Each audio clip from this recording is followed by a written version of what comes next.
barnaamijkan soo socda waxaa bixiyey saaxiibada iyo howlwadeennada Joyce Meyer mashruuceeda. Ilaah wuxuu idin tusi doonaa waxyaalo fursado idin ah idinka. Kolkaad akhrisid kitaabka waa inaad u qaadataa in adiga leedahay. Ma aha oo kaliya inay leeyihiin koox qaasa ama dad qaasa, laakiin ballanqaad kasta ee kitaabka adiga leh. Kulli adiga leh. Ilaah wuxuu rabaa inuu ku barakeeyo adiga. Ilaah wuxuu rabaa inuu ku dalacsiyo adiga. Ilaah wuxuu rabaa inuu kor ku qaado adiga. Ilaah wuxuu rabaa inuu ku adeegsado adiga. Ilaah wuxuu rabaa inuu ku caafiyo adiga. Amen.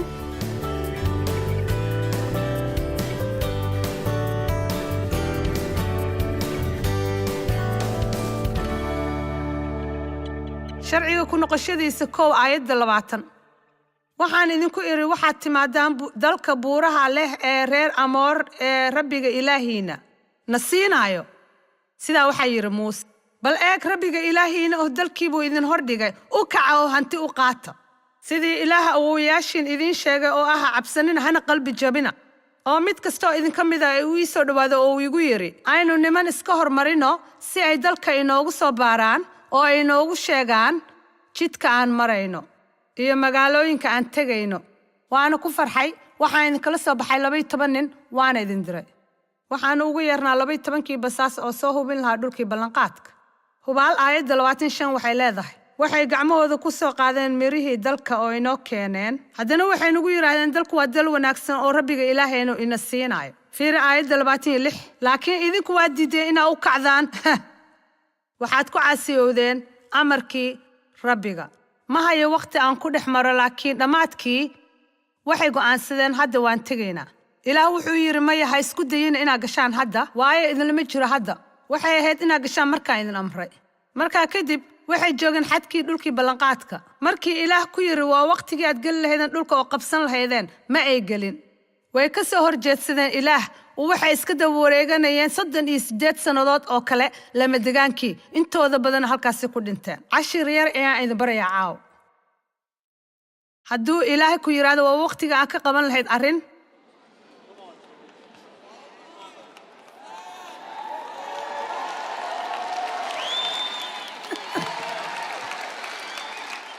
haddii Ilaah ku yiraahdo waa waqtiga wax ka qaban lahayd arrin, waxaa jiro subkasho aad ku xalin kartid arrintaas.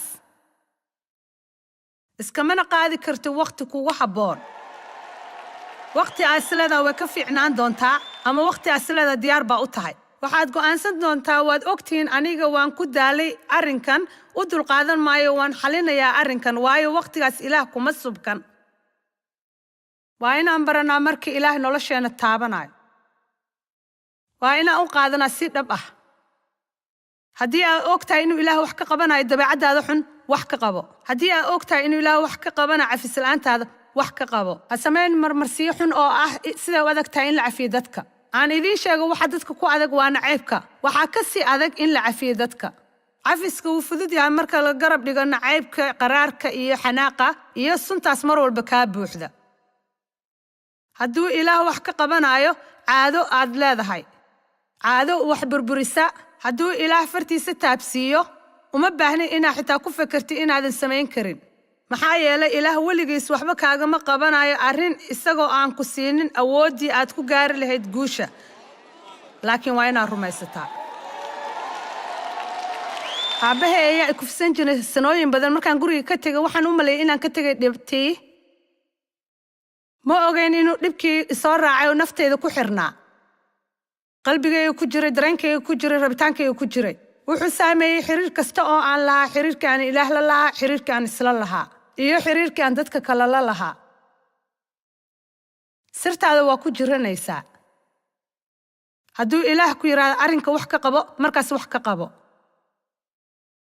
guurkayga u horreeyay wuxuu ahaa mid xun. waxaan guursaday nin haysta dhibaatooyinkayga camal haddaysan ka badnayn. naago kale ayuu la tuman jiray, wuxuuna ahaa tuu qiyaamo badan. guurkeenii marnabo ma shaqayn. 5 sano oo xumayd waxaan dhalnay 1 cunug. ugu dambayntiina waan kala tagnay, xabsi buuna galay. Dave ayaan la kulmay oo ahaa nin dib u dhasho dhalinyaro oo ruuxa quduuska ka buuxo oo Lutheran ah. waan idin sheegay xalay.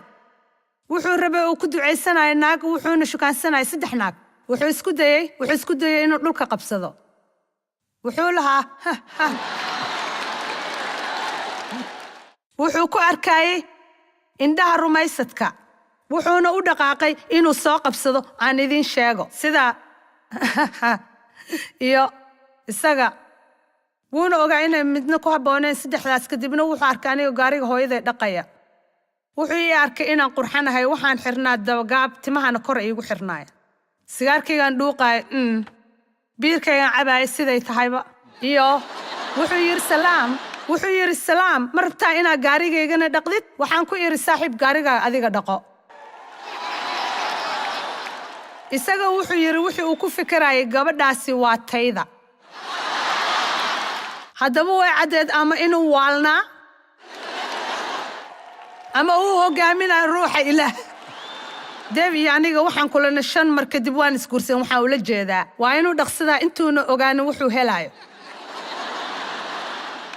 haddaba arooska kadib 3 week David wuu soo fiiray oo yiri maxaa ku dhibaya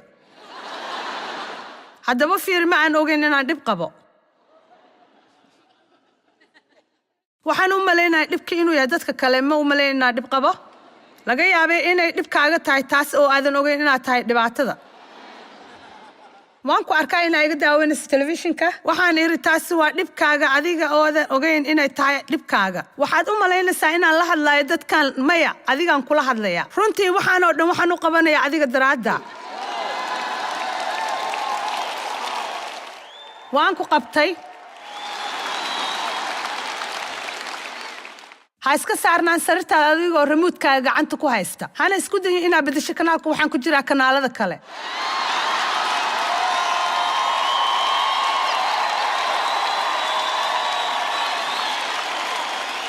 igama baxsanaysa subaxii haddii aad telefishinka fiirsato waad arki doontaa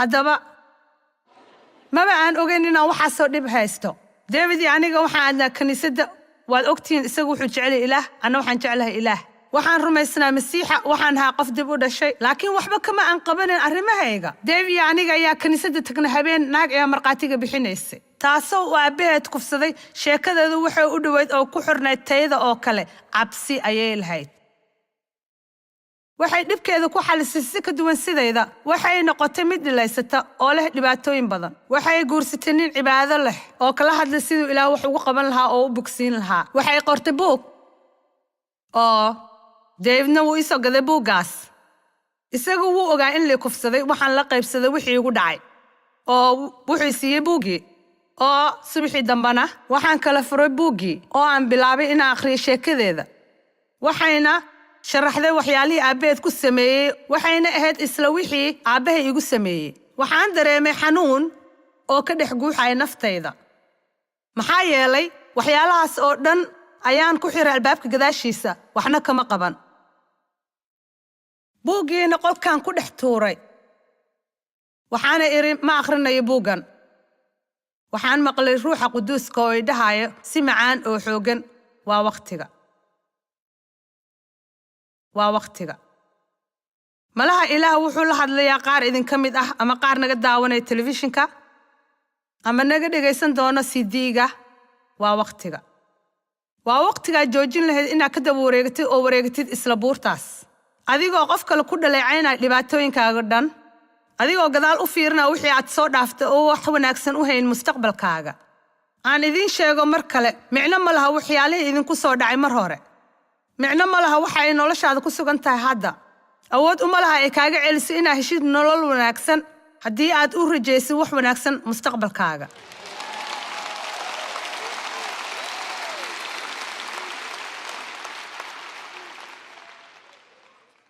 fikirka labaad ee qaldan ee aan rabo inaan wax ka qabto waa qof kale ayaa loo baahan yahay inuu ii qabto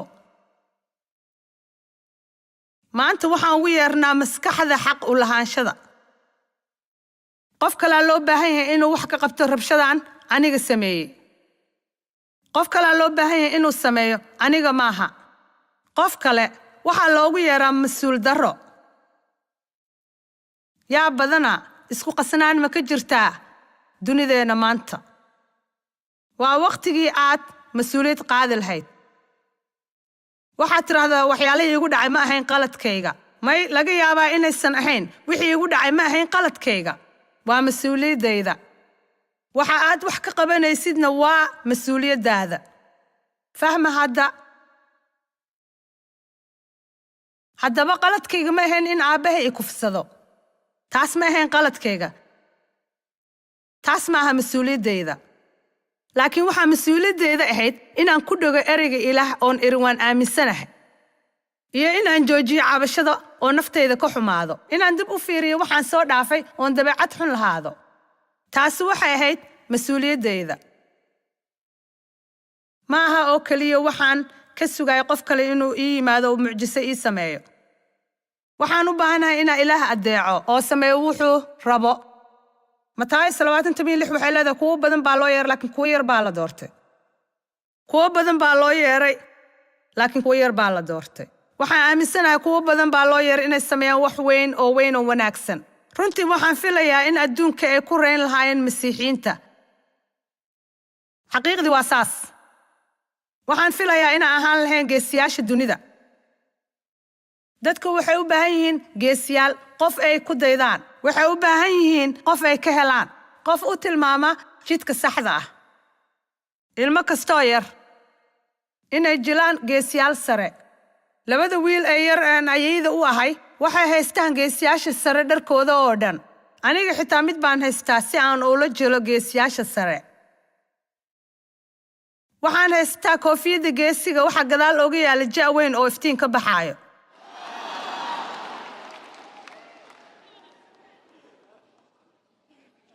haddii aan dunida siin lahayn tusaalaha ciise way dhiirigeli lahayd oo rajo siin lahayd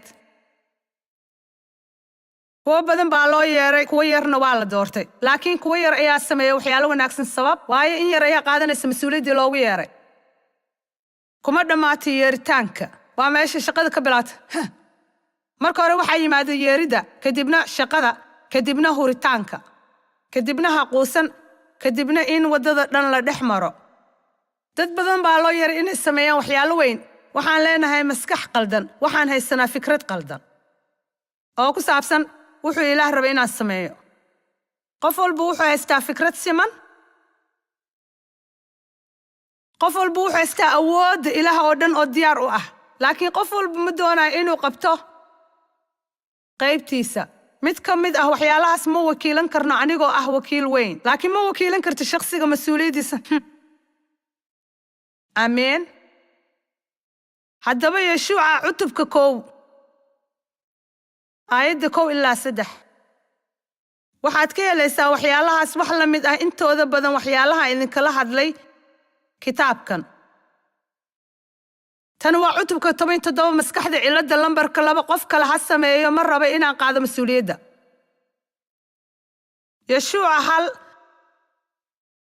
1 ilaa 3 waxaan aragnaa in kitaabka leeyahay sidan addoonkii rabbiga oo muuse ahaa markuu dhintay dabadeed rabbigu wuxuu la hadlay yeshuuca ina nuun oo muuse madiidin u ahaa wuxuu yidhi addoonkayga muuse wuu dhintay haddaba taasi waa warbixin xiise leh maxaa yeelay haddii aad og tahay waxa sida dhabta ah u dhacay maxaa sababay in ilaah yiraahdo muuse waa dhintay yeshuuc wuu ogaa inuu muuse dhintay waxay muuse u baroorinayeen 30 maalmood maxaa loo yimid oo loo yiri muuse waa dhintay maxaa yeelay waxaa jira wax ay warbixintu wadatay taasi laguma caddeyn buuggii la soo daabacay wixii la socday waxay ahayd hadda waa waqtigii aad qaadi lahayd mas'uuliyad cusub sababtoo ah muuse wax walba ayuu u sameeyey israa'iiliyiinta xitaa ilaah ayuu dembi dhaaf u weydiiyey xitaa kama toobadkeenin dembiyadoodii markii ay si xun u dambaabeen muuse wuu sujuudi jiray oo ilaah u baryi jiray inuusan dilin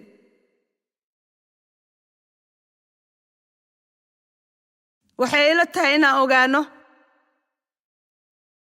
caawa malaha waxyaalihii hore oo aan samayn jirnay ay dhinteen tani waa maalin cusub ilaah wuxuu leeyahay haddaba waa waqtigii wax la xallin lahaa hadda waa waqtigii aan ku talaabsan lahayn heer cusub oo mas'uuliyad ah. hadda waa waqtigii la joojin lahaa in arrimaha dib loogu dhigo ilaa waqti kale oo ku habboon. hadda waa waqtiga. aameen. meeqaa idinka mid ah oo aan rabin inay ku wareegaan isla hal buur oo xun mar kale? haddaba haddii aadan rabin inaad ku dul wareegato, waxa soo haray oo keliya waa dhexmarid. jidka keliya oo looga baxaa waa dhexmarid. ma i maqasheen? jidka keliya oo looga baxaa waa dhexmarid. moose waa dhintay. haddaba kaca, taasi macnaheedu waa kaca oo socda. haddaba kaca, ka gudba Urdunkan adiga iyo dadkan oo dhan, gala dalkii aan idin siiyey. Israa'iiliyiintii waan jecelahay taas. meel kasta oo aad cagaha dhigtaanba, taas mar horaan idin siiyey idinka. waaw, ma jira qof fahme waxay taas leedahay. waxaa jira wax badan oo weli horteyda yaallo iyo nolosheeda inaan ku eegay indhaha rumaysadka, laakiin muu ku heli karo inaan iska taagnaado soohdinta dhulka ballanqaadka, calaacal ku saabsan siday u adag tahay. ilaaha ayaa hore u bixiyey dhiigga wiilkiisa, kol horaa la soo gatay. hadda wuxuu yidhi, idinka taga oo qaata meel kasta oo aad cagaha dhulka ka dhigtaanba, taas mar hore ayaan idin siiyey idinka. aamiin. iskama taagnaan karo anigoo dhahayo, haddaba qof kale ha ii sameeyo aniga. tan ma ka ducaysan karaa? dadow aan ducaysanno. laakiin markaad ducaysanaysid, ilaah wuxuu ku tusayaa waxaad samayn lahayd.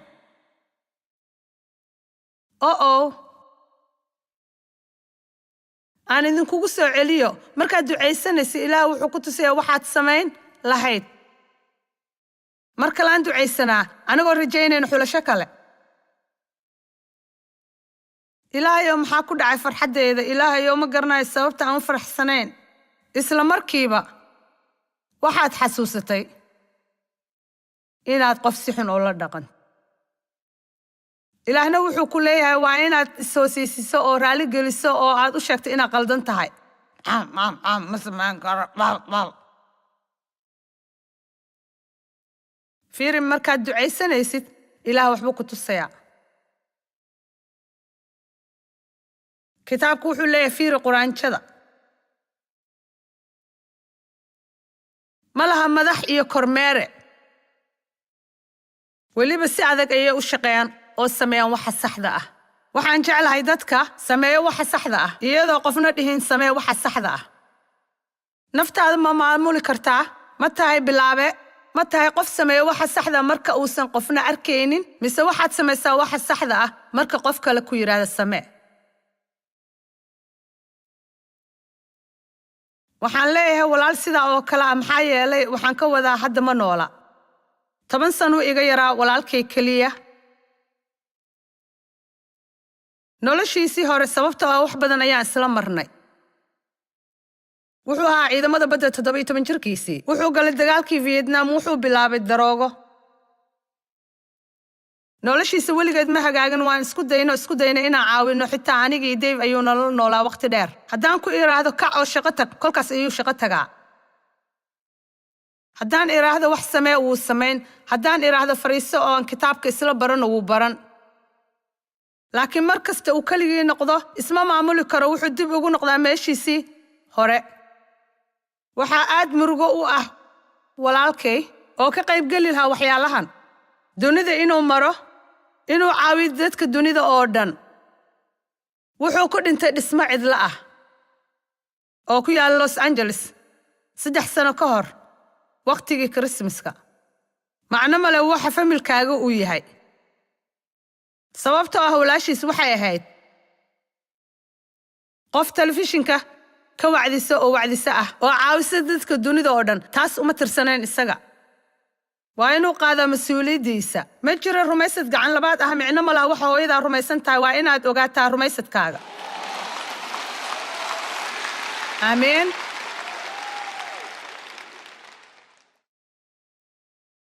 qof kale kuuma samayn karo. waa waqtigii aad xoog yeelan lahayd oo aad istaagi lahayd oo dhaho waxaan qabsanayaa dhulkii Ciise Masiix u dhintay inaan lahaado haddii qof uu heli karo inuu helo wuxuu Ciise u dhintay waan helayaa wuxuu Ciise u dhintay inuu siiyo waxaa jira waxyaalo badan oo wanaagsan ereyga Ilaah ina barayo wuxuu Ilaah raba inaan haysano adigana ma lahaan kartid dabeecad oo inuu qof kale ku sameeyo dadka ugu farxadda badan waa kuwa ugu firfircoon dunida daacadnimo iyo runtii ma garanayo dhibaatada aan haysto ma hayo waqti aan kaga fakaro haddii aan rabo inaan ogaado oon fariisto waxaan magacaabi lahaa 10 hadda ma u hayo waqti taas Ilaahay wuxuu yiri arrimaha waxbaan ka qabanayaa waan duceysanaynaa walbalkeen isagaan saaranaynaa ku mashquul inaad qof caawintid si ama si kastaba iyada shaqayn doonta ma ogtaa wixii ugu yaabka badnaa mararka qaar oo Ilaahay isubkanin inaan dhibaatooyinka xalliyo waxaan ka wadaa isma caawin karo ma jiro hal wax oo aan xallin karo xaaladda aan ku jiro wuxuu ii subkaa inaan qof kale caawiyo waxaan u fikiraa inay tahay sida Ilaah wixiis markaan is caawin karin waxaad wax ku beeran kartaa qof kale noloshiis Ilaaha ku siin beergooska noloshaada nolosha aad bay u adag tahay way adag tahay waan ku daalay inaan dhegeysto dadka sidaa leh aad bay u adag tahay cafinta fadlan wax kasta ii fududee Rabbi oo ma xamili karo haddii ay wax adag yihiin ma shaqaynayso sharciga ku noqoshadii 12 amarkan aan maanta idinku amrayo ma aha mid aad idinkugu adag mana aha mid idinka fog amarkan aan maanta idinku amrayo ma aha mid idinku adag idinka ma dhihi kartaa caawa wax kastoo Ilaah yiraahdo inaan sameeyo waan samayn karaa fiiri qaarkiin xitaa iskuma dhibayaan kulligiin dhaha wax walba Ilaah weydiiyay inaan sameeyo waan samayn karaa waxba kuma adka Ilaah wax walba waa u suurtoobaan Ilaah laakiin shaydaanka dhegta ayuu wax kugu sheegaa isagoo isku dayayo inuu fikrad qalada maskaxdaada geliyo tan weligeed isma bedelayso waxay socotay 20 sano iska ilow wax wanaagsan weligaa ma helaysid taasi waa marka loo baahan yahay inaad tiraah ma quusanayo bara sida loo yiraahdo ma quusanayo ma haysid wax kale oo aan ahayn inaad hor u sii socoto maxaa kaloo samayn lahayd John Wesley kan wanaagsan ee cajiibka ah John Wesley kaasoo aan wax badan maqalnay oo aan jecelnahay tani waa qormo dhab ah oo laga soo xigtay xusuus qorkiisa axadii 5 Maajo subaxdii waxaan ka wacdiyay Santa Anas waxa la igu yiri hanugu soo noqon axadii galabnimadii 5 Maajo waxaan ka wacdiyay Santa Jonas adeegihii wuxuu igu yiri hanugu soo noqon axad 12 Maajo galabteedii waxaan ka wacdiyay Santa Judas iyada xitaa kuma noqon karin 19 Maajo axad subaxii waxaan ka wacdiyay kiniisad kale adeegihiina wuxuu iskugu yeeray kulan wuxuu yiri ha soo noqon axad galabtii 19 Maajo waxaan ka wacdiyay jidka xitaa waa la iga soo eriyay axad subaxii 26 Maajo waxaan ka wacdiyay barxad waxa iga soo eriyay dibi xariga laga furo intuu wacdiga socday xitaa dibi ayaa eriyaday axad subaxdii 2 Juun waxaan ka wacdiyay magaalada geeskeeda waxa la igu soo tuuro wadada isla maalintaas 2 Juun galabnimadeedii waxaan ka wacdiyay dhul cagaaran 10,000 ayaa timid inay dhageystaan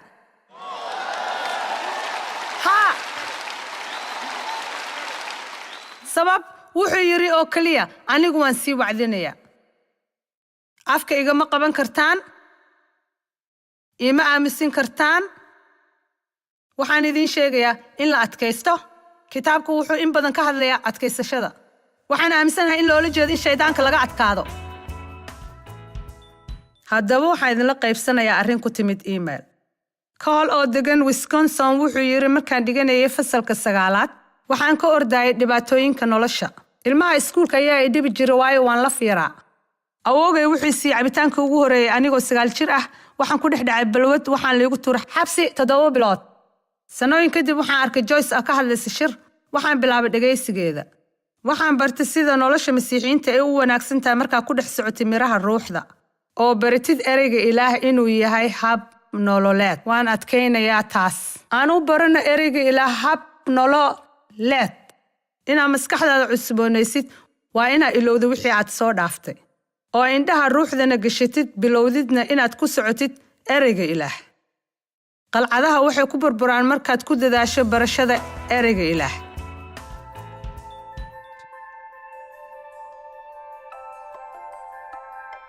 hordhacan waxaa bixiyay saaxiibada iyo howlwadeennada Joyce Meyer mashruuceeda